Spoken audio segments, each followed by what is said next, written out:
Hello বন্ধুরা, অনেকে ভাবে যে বুকে ব্যথা করলে হার্ট অ্যাটাকের সমস্যা, কিন্তু এমন না। হার্টের সমস্যা এমন না। কারণ কারণ আমি তোমাদেরকে দেখাচ্ছি, বোঝার চেষ্টা করবে।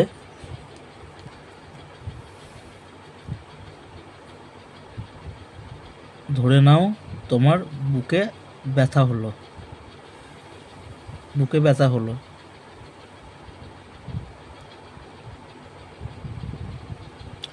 তখন তুমি তোমার মনকে ইনফরমেশন দিলে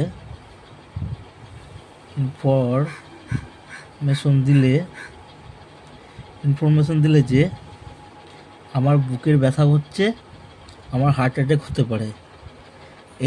এই যে ইনফরমেশনটা তুমি কোনো ভিডিও দেখে বা কোনো লোকের দেখে এমন তুমি ইনফরমেশন তোমার মাইন্ডে দিলে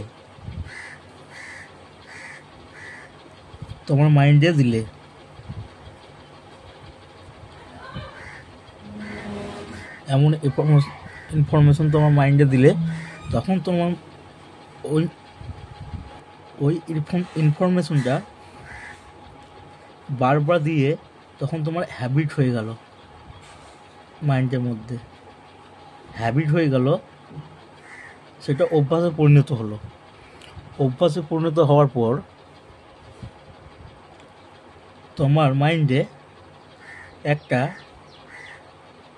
নেগেটিভ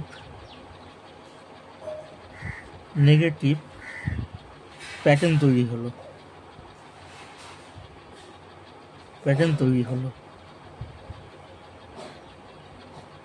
ভালো করে বোঝার চেষ্টা করো।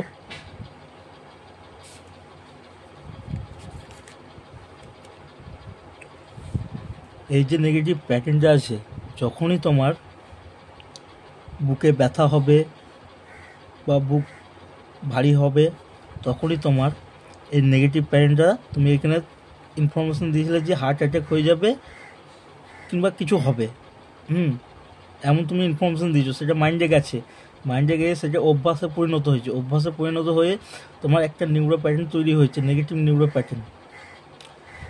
যখনই তোমার বুকে ব্যথা হবে, তখন তোমার অ্যাংজাইটি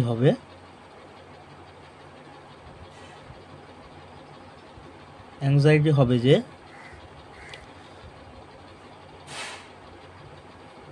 তোমার হার্ট অ্যাটাক হয়ে যেতে পারে। এই অ্যাংজাইটিটা তুমি আটকাবার চেষ্টা করবে। তখন তোমার প্যানিক হবে।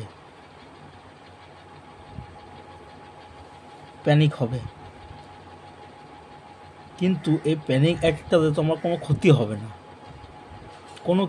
হবে না, কারণ এটা অ্যাংজাইটির নেগেটিভ থিঙ্কিংয়ের জন্য তোমার এই নেগেটিভ ইনফরমেশন দিয়েছো মাইন্ডকে, বলে এটা হ্যাবিট হয়েছে, বলে এটা নেগেটিভ নিউরো প্যাটার্ন হয়েছে, তার জন্য তোমার হচ্ছে। কিন্তু আসলে তোমার ভয় পাওয়ার কোনো কারণ নাই। ভয় পাওয়ার কোনো কারণ নাই। এইটাকে বলে সিবিটি ভাষায় বা কাউন্সিলিং ভাষায় কার্ডিওফোবিয়া বা ইলনেস ফোবিয়া। মনে রাখবে, ভয় পাওয়ার কোনো কিছু কারণ নাই।